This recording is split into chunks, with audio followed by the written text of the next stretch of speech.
পরিস্থিতি এমন দাঁড়িয়েছে যে ডক্টর ইউনূসের নেতৃত্বাধীন যে সরকার আছে তার বিরুদ্ধে কেউ মাঠে রাজনীতি শুরু করার সম্ভাবনা তৈরি হয়েছে। আওয়ামী লীগ প্রসঙ্গে ইনফ্যাক্ট গতকালই আমি জনাব মাহমুদুর রহমান আমার দেশের সম্পাদক তাকে নিয়ে একটা ভিডিওতে বলেছিলাম তিনি আওয়ামী লীগকে নিষিদ্ধ করার এক ধরনের বিরুদ্ধে কথা বলেছেন। আহ, কিছু যদি কিন্তু দিয়ে বলেছেন যে আওয়ামী লীগ চাইলে রাজনীতি করতে পারে, কি করলে পারে সেটা উনি বলেছেন, কিন্তু মানে একটা ডাউন রাইট নিষিদ্ধ করে দেওয়ার যে আলাপ কোনো দিক থেকে আছে সেটাকে তিনি ওন করেননি। মজার ব্যাপার, আমাদের প্রধান উপদেষ্টা ডক্টর ইউনূস একই রকম কথা স্পষ্টভাবে আবারও বললেন। উনি আগেও বলেছিলেন, সরকারের দিক থেকে সিগন্যাল ছিল, আমি অনেকবার বলেছি যে সরকার আওয়ামী লীগকে নিষিদ্ধ করার সিদ্ধান্ত আর নিচ্ছে না, এটা সরকারের একটা পদক্ষেপ থেকেই বোঝা গেছে। আমি আজও আবার সেটা পুনরুল্লেখ করতে চাই। কিন্তু তিনি কথা বলেছেন গতকাল ইন্টারন্যাশনাল ক্রাইসিস গ্রুপের ডক্টর কমফোর্ট ইরো, তিনি আসলে আমি খুঁজে দেখলাম তিনি প্রেসিডেন্ট, তিনি ডক্টর ইউনূসের সাথে দেখা করেছেন, সেখানে আওয়ামী লীগ প্রসঙ্গে কথা বলেছেন। এই প্রতিষ্ঠানটাকে নিয়ে একটু কথা বলা দরকার। এটা খুবই গুরুত্বপূর্ণ, খুবই সুপরিচিত একটা থিঙ্ক ট্যাঙ্ক, নানান রকম ক্রিটিসিজম এটার আছে, লিবারেল একটা থিঙ্ক ট্যাঙ্ক হিসেবে পরিচিত। বিভিন্ন সময় তাদের বেশ কিছু ইভ্যালুয়েশন এবং কিছু বায়াস নিয়ে প্রশ্ন আছে। এবং আমি ধারণা করি যে এখন ভারতে প্রচুর আলোচিত একজন ব্যক্তি আছেন, ভীষণ রকমভাবে তার বিরুদ্ধে কথাবার্তা ভারত বলছে, জর্জ সরোস। আমরা সরোসের ওপেন সোসাইটির কথা জানি। সরোস এখানে আসলেন কারণ এই যে ইন্টারন্যাশনাল ক্রাইসিস গ্রুপ যেটা, এটার শুরুর দিকের যে ফান্ডিং সেটা সরোসের ফান্ড থেকে হয়েছে, এরকম তথ্য সুনির্দিষ্টভাবেই পাওয়া যায়। এবং আমরা খেয়াল করব ডক্টর ইউনূসের সাথে সরোসের ছেলে দেখা করেছে, এই তথ্যটা আমরা বাংলাদেশি মিডিয়ায় যতটুকু পেয়েছি ভারতের মিডিয়ায় প্রচুর দেখেছি। কারণ সরোস ওপেন সোসাইটির মাধ্যমে অথরিটারিয়ান দেশগুলোতে, অথরিটারিয়ান হয়ে উঠতে থাকা দেশগুলোতে নানা রকম কর্মকাণ্ড চালান।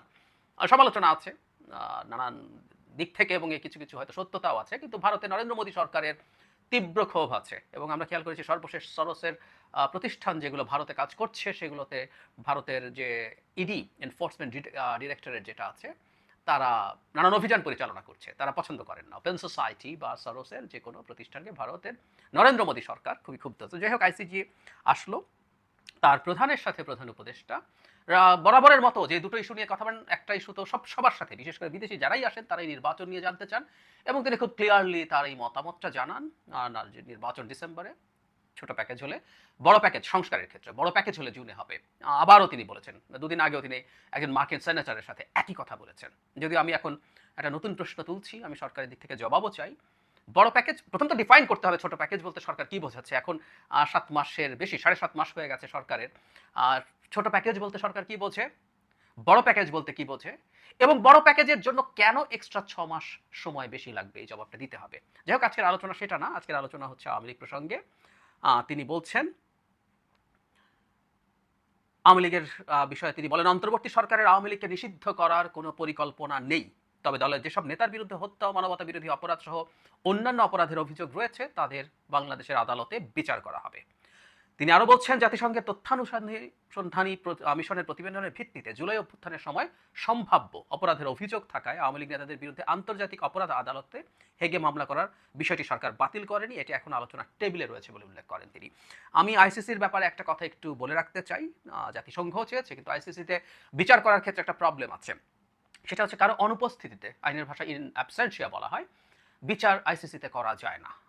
যেহেতু আইসিসিতে কারো অনুপস্থিতিতে বিচার করা যায় না, শেখ হাসিনার বিচার এবং তার অনেক সাঙ্গপাঙ্গের যদি বিচার আইসিসিতে আমরা করতে চাই, এটা প্রায় অসম্ভব ব্যাপার। কারণ শেখ হাসিনাকে কবে গ্রেফতার করা হবে, তারপর তার বিচার শুরু হবে, এটা ইজ রিয়েলি ভেরি টাফ। কিন্তু বাংলাদেশে আমরা আমাদের যে আইন আছে তাতে অনুপস্থিতিতে বিচার করার সুযোগ আছে, যদিও এটা ইন্টারন্যাশনাল স্ট্যান্ডার্ডের সাথে কনফ্লিক্ট করে। আমাদের নিশ্চয়ই মনে আছে জাতিসংঘ তার যে রিপোর্ট পাবলিশ করেছে শেখ হাসিনার বিরুদ্ধে, সেখানে ফালকাত তুর্ক, আমাদের মানে জাতিসংঘের যে মানবাধিকার হাই কমিশনের প্রধান, তিনি দুটো ইন্টারন্যাশনাল স্ট্যান্ডার্ড আমরা যদি রক্ষা করি তাহলে আমাদের সাহায্য করবেন বলেছেন। একটা হচ্ছে এই যে ইন অ্যাবসেন্সিয়া বিচার করার সিস্টেমটা বাতিল করতে হবে, এবং মৃত্যুদণ্ড বাতিল করতে হবে। জাতিসংঘ মৃত্যুদণ্ডকে এনকারেজ করে না, তার এর বিরুদ্ধে অবস্থান আছে। যাই হোক, আওয়ামী লীগ নিষিদ্ধতার প্রশ্নে আসি।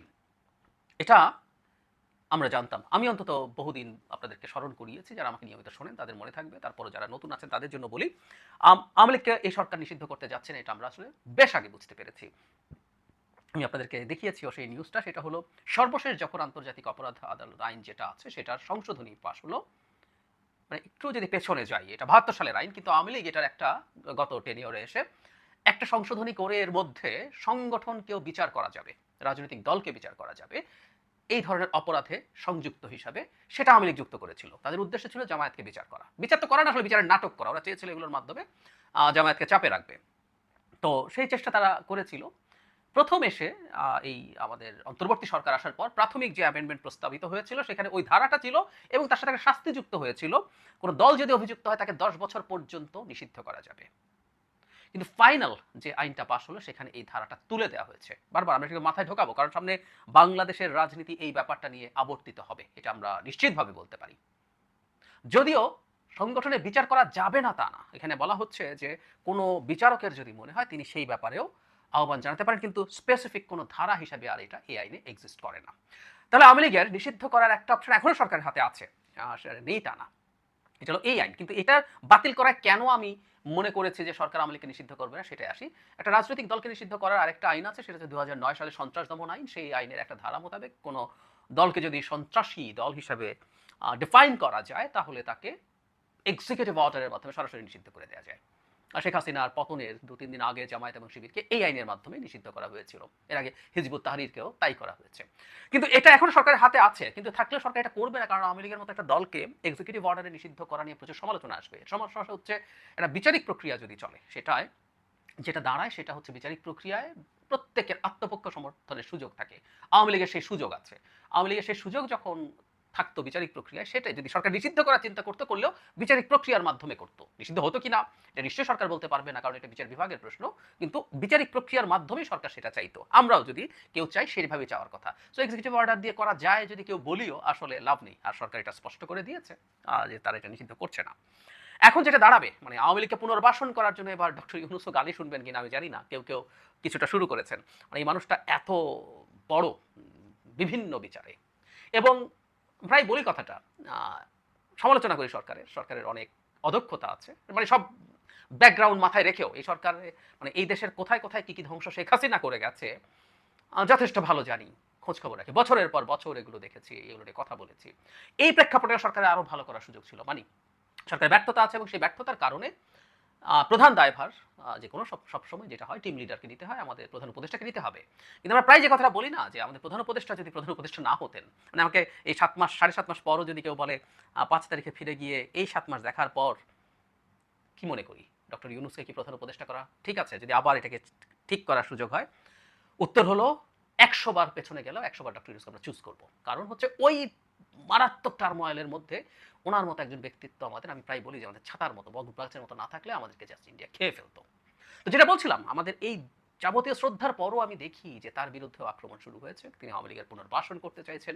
আমরা তাকে ট্যাগ করি আওয়ামী লীগের দালাল, ভারতের দালাল। আমি জানি না এই কথাগুলো তার প্রতি আসতে শুরু করবে কিনা, কিন্তু আমরা এটুকু বুঝতে পারছি যে গ্লোবাল পলিটিক্স এবং জিও পলিটিক্স আমাদের মানে আওয়ামী নিষিদ্ধ করার বেশ কঠোরভাবে বিপক্ষে বলে মনে করি, যেহেতু আমাদের প্রধান উপদেষ্টাকেই এখন এই ব্যাপারটা ইন্টারন্যাশনাল ক্রাইসিস গ্রুপের মতো একটা খুবই প্রভাবশালী থিঙ্ক ট্যাঙ্কের প্রধানকে বলতে হচ্ছে, যেটার আন্তর্জাতিক অডিয়েন্স আছে, মানে আন্তর্জাতিক অডিয়েন্সকেও আশ্বস্ত করার একটা জায়গা, এবং প্রধান উপদেষ্টা যখন বলেন সেটা খুবই গুরুত্ব দিয়ে সবাই দেখবে। আসলে আমরা একটু স্মরণ করব, গতকালই আমার ভিডিওটা যারা দেখেছেন যেন মাহমুদুর রহমানও এই আলাপটা সামনে এনেছেন, এবং আমি অনেকবার বলেছি, আবার একটু যোগ করি, জনাব আসিফ মাহমুদ উপদেষ্টা একটা প্রোগ্রামে একবার বিদেশি দূতাবাসগুলোর চাপ আছে আওয়ামী লীগকে নিষিদ্ধ না করা নিয়ে, এই কথাটা তিনি বলেছেন। এবং last but not the least repeat হচ্ছে, তারপরও জাতিসংঘের মতো জাতিসংঘের মানবাধিকার হাই কমিশন আওয়ামী লীগ নিষিদ্ধ করার বিরুদ্ধে কথা বলেছে। সবকিছু মিলিয়ে আমার মনে হয় এখন পরিস্থিতি এরকম দাঁড়িয়েছে, আওয়ামী লীগ নির্বাচনে অযোগ্য হচ্ছে না, এবং সেটা দূরেই থাকুক যে সে নিষিদ্ধই হচ্ছে না। পরিস্থিতি এখন এই জায়গায় এসে দাঁড়িয়েছে, এবং এটাই সামনের রাজনীতির বিষয় হয়ে থাকবে। বিশেষ করে নতুন যে পার্টি এনসিপি, তারা আওয়ামী লীগের বিরুদ্ধে তাদের অবস্থানটাকে প্রধান রাজনৈতিক একটা জায়গা করে তুলেছেন। নট অনলি দ্যাট, খুবই পাওয়ারফুল, খুবই ইনফ্লুয়েন্সিয়াল বেশ কিছু সোশ্যাল মিডিয়া ইনফ্লুয়েন্সার্স আছেন যারা এটার বিরুদ্ধে দাঁড়িয়েছেন। আমরা সামনে এখন দেখবো আসলে এটা কি দাঁড়ায়। এর মধ্যে নানান দলের নানান কৌশলী অবস্থান আছে। সেই প্রেক্ষাপটে সামনের দিনগুলোর রাজনীতি বাংলাদেশে এই বিষয়টাকে ঘিরেই আবর্তিত হবে, কারণ জনগণের একটা বড় অংশের মধ্যে, বেশ বড় অংশ, এটা আওয়ামী লীগ নিষিদ্ধ হোক এটা আমরা মানি। আসলে আওয়ামী লীগ নিয়ে যখন আলাপ হয় অনেকে যেটা বলি যে রাইট, আমি বহুদিন থেকে বলছি, বিশেষ করে 2018 সালের সেই রাতের ভোটের পর থেকে বলি যে আওয়ামী লীগের পলিটিক্যাল পার্টি হিসাবে আওয়ামী লীগের মৃত্যু ঘটেছে। আমি সেই সময় থেকে বলি, I've got the record.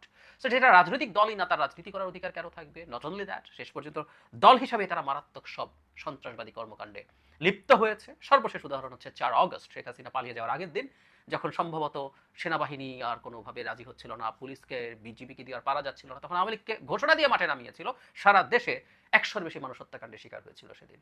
So আমাদের হাতে যথেষ্ট ডকুমেন্ট আছে, এটা একটা সন্ত্রাসী দল, এটাকে গ্যাং, দল বলতে আমি রাজনৈতিক দল বোঝাইনি, সবই করা যায়। কিন্তু প্রেক্ষাপট সম্ভবত এখন এই জায়গায় এসে দাঁড়িয়েছে যে আওয়ামী লীগ নিষিদ্ধ হচ্ছে না। এখন আমরা সামনে কিউরিয়াসলি দেখব আসলে এইখানে অন্যান্য দল কিভাবে এই বিষয়টা নিয়ে রাজনীতি করে, আর সরকারও এটাকে কিভাবে সামাল দেয়।